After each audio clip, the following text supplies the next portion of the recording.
Talk about making a big impact, and TEMPEST Hanbin takes the cake. He's part of 𝗧𝗏 Entertainment's newest boy group, but you might have seen him give stunning performances in Island or any of his K-pop covers with his dance crew. On top of being incredibly talented, he's also the first male Vietnamese K-pop idol. Let me tell you a little bit more about him though. A star from the beginning. Let me start by saying that technically the first ever male Vietnamese K-pop idol to debut is Roy from the group Z-Boy. But Z-Boy is a group with no Korean members and considered by many to be a multinational pop group rather than just a K-pop group. The other male Vietnamese idol is Hanbin, so he is arguably the first Vietnamese K-pop idol. I wouldn't be exaggerating if I said that Vietnamese idols in the K-pop industry are exceptionally rare, so K-pop fans in Vietnam are happy to see that Hanbin is finally debuting. In fact, his debut announcement made headlines in Vietnamese newspapers such as Tiền Phong and Gien 14. Hanbin was born in 1998 in Nhân Bai, Vietnam. He was very interested in performing to the point that he taught himself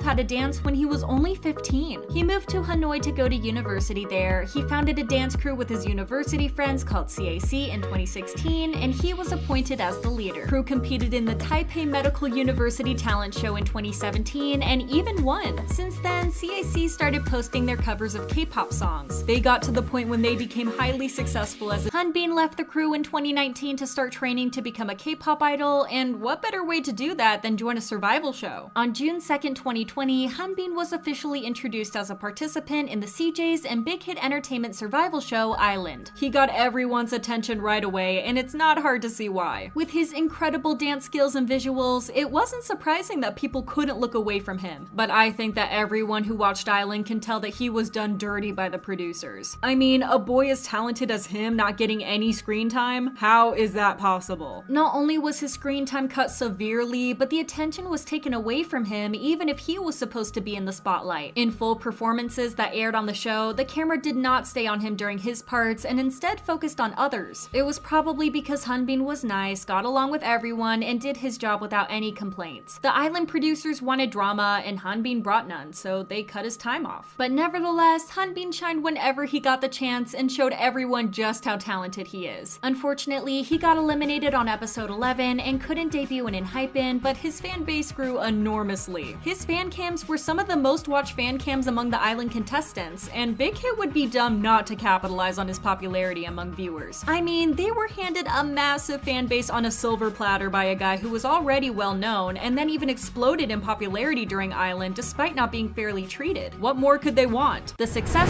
begins. Despite not making it into the final lineup, Hanbin went from being neglected and shoved aside by Island producers to getting his solo stage before even debuting and even having his own solo online fan meeting. He even opened his personal Twitter account and his tweets were making numbers. Most of his tweets reached 100,000 likes, and those are numbers only the top groups in the industry poll. But 𝗶𝗏 Labs was making their biggest mistake yet. They weren't debuting Hanbin. In Hanbin, the group that consisted of all the final contestants, debuted in 2020, but Hanbin was nowhere to be seen, either as a soloist or as part of any of the upcoming hype groups. It looked like the company had no plans for any of the trainees that didn't make the final group. On the other hand, they were probably also afraid to let Hanbin go after seeing just how popular he was. His debut was controversial in some ways too. First of all, he was a Southeastern Asian idol, and netizens in the Korean public aren't exactly known for being tolerant of non-Korean idols. Looking at the backlash Chinese, Thai, and Japanese idols get on a daily basis for basically nothing, it's not hard to see why people were worried about his debut. But even with these concerns, it wouldn't be fair for Hanbin to just be left in the basement with all that talent and his fan base. He trained so hard, and for what? For 𝗶𝗏 Lab not to debut him? Well, Hanbin apparently also decided that he has had enough because he made the decision to leave the company altogether. On June 2nd, 𝗶𝗏 Labs released a statement breaking the news that Hanbin has decided to part ways with them. They said, "Our company has been discussing with Hanbin his dreams and goals for a considerable amount of time. After careful deliberation, Hanbin made the decision to begin forging a new future for himself." Hanbin released a statement himself and announced on Twitter that he has instead joined 𝗧𝗏 Entertainment. But right after that announcement, Hanbin went silent on Twitter for almost 2 months, which wasn't very usual for him. Fans were starting to get worried too, since Hanbin's experience with 𝗶𝗏 Labs wasn't the best. What if 𝗧𝗏 Entertainment were going to leave him in the basement too? But their worries were quickly put to rest. A fan spotted him in the company of 2 other trainees under 𝗧𝗏 Entertainment, and they already knew that a new boy group was under construction. And they were right.